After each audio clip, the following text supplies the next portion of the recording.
آج کا عنوان ہے عبدالرحمن بجنوری کی تنقید نگاری۔ اردو ادب کو پرکھنے سمجھنے کے بعد ادبی محاسن و معائب کی روشنی میں جن خیالات کا اظہار کیا جاتا ہے اسے تنقید کہتے ہیں۔ ایسے نامور اشخاص بھی گزرے ہیں جنہوں نے اردو تنقید کو نہ صرف نئی روشنی دی بلکہ نئے راستے بھی دکھائے۔ یہ بھی کہا جا سکتا ہے کہ ادب دراصل ارمانوں، خواہشوں اور جذبوں کے اظہار کا نام ہے، اور ظاہر ہے کہ یہ تمام چیزیں انسانی جبلیتوں سے جڑی ہوئی ہیں۔ انسان اپنے آپ میں جو سوچتا ہے، جو دیکھتا ہے، جو سنتا ہے، جس کا مطالعہ کرتا ہے، وہ تمام باتیں کہیں نہ کہیں ادب سے جڑی ہوئی ہیں، کیونکہ ادب بغیر کسی مطالعے، مشاہدے یا تجربات یا حادثات کو مد نظر رکھ کر ہی تخلیق پاتا ہے۔ یہ بھی کہا جا سکتا ہے کہ تنقید ادب کے لیے نہایت ضروری ہے، یعنی تنقید اور ادب کا چولی دامن کا ساتھ ہے۔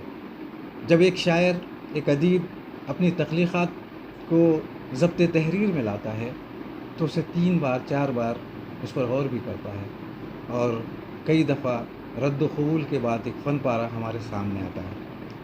اس فن پارے کو پرکھنے، سوچنے اور اس پر غور کرنے کے بعد جو رائے قائم کی جاتی ہے وہ تنقید کہلاتی ہے۔ ویسے تنقید کے معنی کھرے کھوٹے کو پرکھنا ہے، اور انگریزی لفظ کرٹیسزم سے اس کا جو ہے وجود ہمارے سامنے آتا ہے۔ کرٹیسزم کے معنی ہے عدل و انصاف۔ ظاہر ہے کہ ایک نقاد کو عدل و انصاف کے دائرے میں ہی کام کرنا پڑتا ہے۔ ایک اور بات ہمارے سامنے آتی ہے کہ اردو کے ابتدائی زمانے میں مشاعرے، تذکرے اور ادبی محفلوں میں فن پاروں پر مختلف لوگ اپنی رائے زنی کرتے تھے۔ یہ رائے زنی دراصل تنقید کی ابتدا تھی۔ زمانہ بدلتا گیا، نئے نئے اصناف ہمارے سامنے آتی گئی، اور انگریزی تعلیم کا جب رواج عام ہوا تو اردو ادب کے فن پاروں کو اسی پیمانے پر پرکھنے کا ایک رواج سامنے آتا ہے۔ بہرحال یہ کہا جا سکتا ہے کہ انگریزی تہذیب، انگریزی تعلیم اور انگریزی درس و تدریس کے جو نمونے ہمارے سامنے آئے، اس سے نئی نسل کے کئی لوگ تنقید کے میدان میں بھی کام کرنے لگے۔ یوں تو تنقید کی ابتدا حال ہی کے مقدمہ شعر و شاعری سے ہوتی ہے، لیکن خالص مغربی تنقید کی بنیاد پر کسی فن پارے کو پرکھنے اور سمجھنے کا کام اگر کسی نے کیا تو وہ ڈاکٹر عبدالرحمن بجنوری ہیں۔ ویسے عبدالرحمن بجنوری کا جو تعلق ہے وہ ان کی ابتدائی تعلیم علی گڑھ میں ہی ہوئی۔ اینگلو اورینٹل کالج سے انہوں نے بی اے اور ایم اے کی اسناد حاصل کی۔ یہ وہی کالج ہے جس کی بنیاد سر سید احمد خان نے رکھی تھی۔ یہ بھی کہا جا سکتا ہے کہ اردو ادب کو بازیابی کی جو تحریک چلائی گئی وہ سر سید احمد خان کی دین ہے۔ ہم یہ بھی کہہ سکتے ہیں کہ جب ادب کے فنی اصول و ضوابط اور دیگر موشگافیوں کو فن کی کسوٹی پر پرکھنے کا نام تنقید ہے۔ ویسے ہم یہ بھی جانتے ہیں یا محسوس کرتے ہیں کہ صرف نکتہ چینی کرنا تنقید نہیں ہے، بلکہ تنقید کے لیے غیر جانبدارانہ طریقے سے فن پارے کا تجزیہ کرتے ہوئے، تشریح کرتے ہوئے یا تبصرہ کرتے ہوئے کوئی ایک محتاط رائے بیان کرنا ہے۔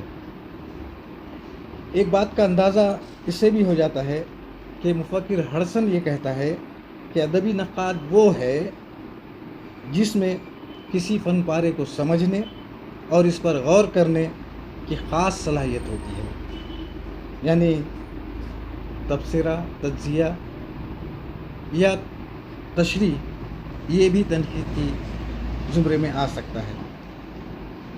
یوں تو بہت سے جگہ پر ہم کو اردو کے ابتدائی نمونے تنقید وغیرہ کے مل جاتے ہیں تذکروں میں، لیکن حال ہی سے پہلے ایسا کوئی شاعر نہیں ملتا یا ایسا کوئی نقاد نہیں ملتا جس نے شاعری کے زمرے میں اپنی بات کہی ہے۔